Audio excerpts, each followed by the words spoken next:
అందరికీ వందనాలండి. దేవుడు మన కొరకు సిద్ధపరిచిన వాక్యమును చదువుకుందాం. నమ్ముట నీ వలనైతే నమ్మవానికి సమస్తమును సాధ్యమే.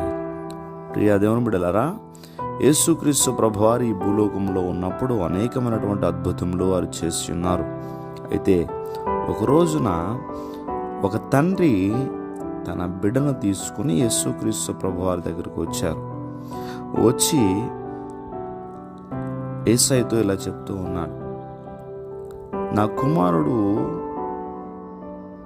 మోగదయ్యం పట్టింది అతనికి.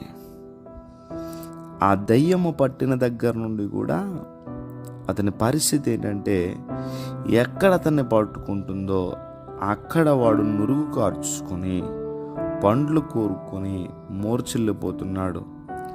దానిని వెళ్ళగొట్టమని నీ శిష్యుల్ని అడిగాను, కానీ వారి వల్ల కాలేదు. కనుక నీ వలనైనా ఏమైనా అవుతుందా అని చెప్పి యేసు ప్రభు వారిని అడుగుతున్నాడండి. డాక్టర్ గారి దగ్గరికి వెళ్ళి నీకు వైద్యం చేతనవుతుందా అని అంటే ఎలా అనిపిస్తుంది ఆయనకి?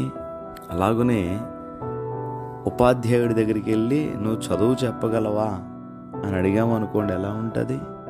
బాగా ఈదగలిగినటువంటి వ్యక్తి దగ్గరికి వెళ్ళి నీకు ఈత వచ్చా అని అడిగితే వాళ్ళకి ఎలా ఉంటుంది? ఇప్పుడేమంటున్నాడో తెలుసా తండ్రి? సర్వ సృష్టికర్త అయినటువంటి దేవాది దేవుని దగ్గరికి, సకలము సృష్టించిన దేవాది దేవుని దగ్గరికి వెళ్ళి భూమి కలుగును గాక, సూర్య చంద్రులు కలుగును గాక, ఆకాశము కలుగును గాక అని చెప్పినప్పుడు ఇవన్నీ కూడా ఉనికిలోకి వచ్చాయి. అలాంటి సర్వశక్తి కలిగినటువంటి దేవాది దేవుని దగ్గరికి వెళ్ళి నా బిడ్డను బాగు చేయడం నీకు చేతనవుతుందా అని అడుగుతున్నాడు. మట్టి బొమ్మను చేసి నాసికారంధ్రంలో జీవవాయువును ఓదగా నరుడు జీవాత్మాయను మనిషిని నిర్మించినటువంటి ఆ దేవాది దేవుని దగ్గరికి వెళ్ళి నీకు చేతనవుతుందా అని అడిగితే అప్పుడు యేసు ప్రభుల వారు ఒక మాట అన్నారు, నమ్ముట నీ వలనైతే, నన్ను నమ్మావంటే, నేను చేయగలనని నువ్వు అనుకుంటే, ఈయన వల్ల అవుతుంది అనేటువంటి నమ్మకం నీకు కలిగితే తప్పకుండా అవుతుంది అన్నాడు యేసు ప్రభుల వారు. నిజమే ప్రియ దేవుని బిడ్డలారా, ఉదయకాల సమయంలో నువ్వు ఏమి జరగాలని కోరుకుంటున్నావు అది దేవుని వల్ల అవుతుందని నువ్వు నమ్మితే గనక అది అవుతుంది. అందుకనే ప్రభు అంటున్నారు, నమ్ముట నీ వలనైతే నమ్మువానికి సమస్తము సాధ్యమే. ఇది నాకు చేయగలడు, నా ప్రభు వలన ఇది సాధ్యము అని నువ్వు నమ్మితే జరుగుతుంది. ఆయన నమ్మలేదనుకో నీకు జరగదు. కనుక ఈ ఉదయకాల సమయంలో ఈ మాటలు వింటున్నటువంటి నీ జీవితంలో ఏమైతే జరగాలని కోరుకుంటున్నావో నువ్వు నమ్మగలవా? ఆ తండ్రి అలాగే అడుగుతున్నాడు. యేసు ప్రభువారు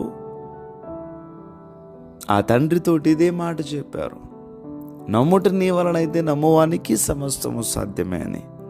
అప్పుడు అంటున్నాడు ఆ తండ్రి, అయ్యా నాలో అపనమ్మకము తీసివేయండి అని చెప్పినప్పుడు యేసు ప్రభువారు వారి కుమారుడును స్వస్థపరిచి మంచి ఆరోగ్యముతో నింపారు.